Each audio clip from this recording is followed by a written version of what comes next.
నమస్కారం. ఈ వారం ప్రపంచవ్యాప్తంగా మన దేశంలో జరిగిన ముఖ్యమైన సంఘటనలేంటో ఒకసారి చూద్దాం. సంక్లిష్టమైన విషయాలను కూడా చాలా సింపుల్గా విడమర్చి తెలుసుకుందాం. సరే, ఈరోజు మనం 4 ప్రధాన విభాగాలను చూడబోతున్నాం. ముందుగా ప్రపంచ ఘర్షణలు, ఆ తర్వాత టెక్నాలజీ మరియు డబ్బు గురించి, మూడోది మన సమాజం, క్రీడలు, ఇంకా చివరగా భారతదేశంలోని కీలక వార్తలను క్విక్గా చూద్దాం. మొదటగా ప్రపంచవ్యాప్తంగా పెరుగుతున్న ఉద్రిక్తతల గురించి మాట్లాడుకుందాం.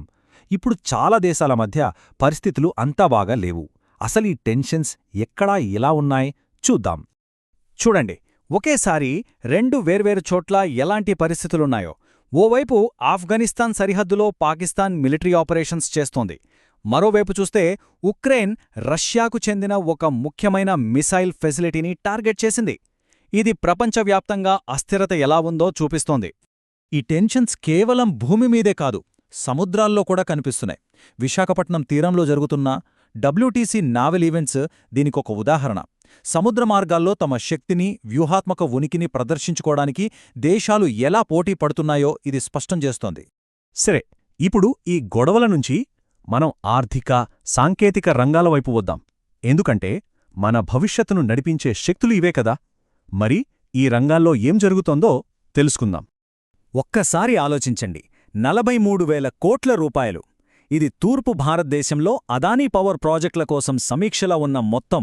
ఈ అంకె చూస్తేనే అర్థమవుతోంది దేశ ఇంధన రంగంలో ఇది ఎంత పెద్ద పెట్టుబడో. ఈ పదం వినండి, ప్యాక్స్ సిలికా. ఇది చాలా ఇంట్రెస్టింగ్ కాన్సెప్ట్. సింపుల్గా చెప్పాలంటే ఇది అమెరికా ఆధ్వర్యంలో నడుస్తున్న ఒక టెక్నాలజీ గ్రూప్. దీని ముఖ్య ఉద్దేశమేంటంటే AI మరియు సెమీకండక్టర్ల కోసం ఒక సేఫ్ సప్లై చైన్ను నిర్మించడం. ఇందులో మన భారతదేశం ఇప్పుడు కొత్త సభ్యురాలిగా చేరింది.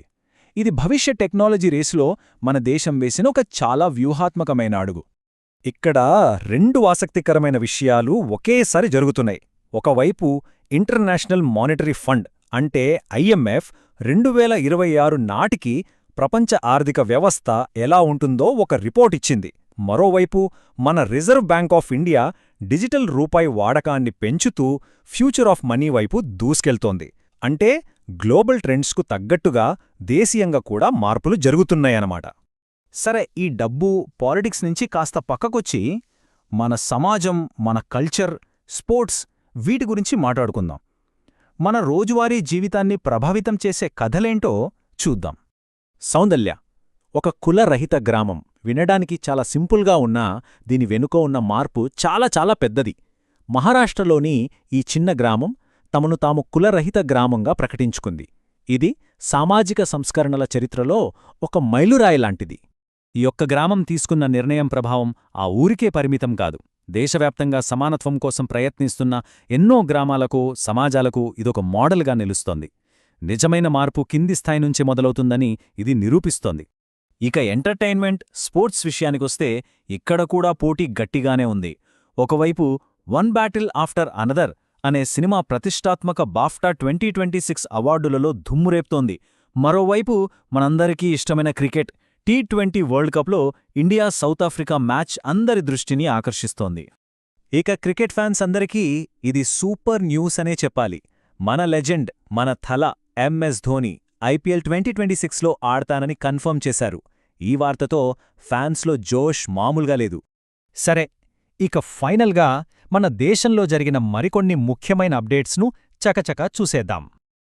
దేశంలో ఇన్ఫ్రాస్ట్రక్చర్కు ఇది చాలా పెద్ద బూస్ట్.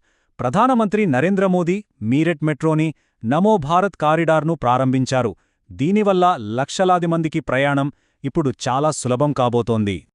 ఇక దేశ భద్రతా విషయంలో ఒక ముఖ్యమైన విజయం నమోదైంది. ఆపరేషన్ త్రాషి 1లో భాగంగా మన భద్రతా దళాలు కిష్త్వార్ ప్రాంతంలో ఒక ఉగ్రవాదిని మట్టుబెట్టాయి. ఆ ప్రాంతంలో శాంతిని కాపాడటంలో ఇదొక కీలకమైన ముందడుగు. మనం ఈరోజు ఎన్నో విషయాలు చూశాం కదా. గొడవలు, టెక్నాలజీ రేసులు, సామాజిక మార్పులు, ఇవన్నీ వేర్వేరుగా అనిపించినా వాస్తవానికి ఒకదానికొకటి ముడిపడి ఉంటాయి. అసలు ప్రశ్న ఏంటంటే ఈ ట్రెండ్స్ అన్నీ కలిసి మన భవిష్యత్తును ఎలా మలచబోతున్నాయి? దీని గురించి ఆలోచిస్తూ ఉండండి. వచ్చే వారం మరిన్ని విశ్లేషణలతో మళ్ళీ కలుద్దాం.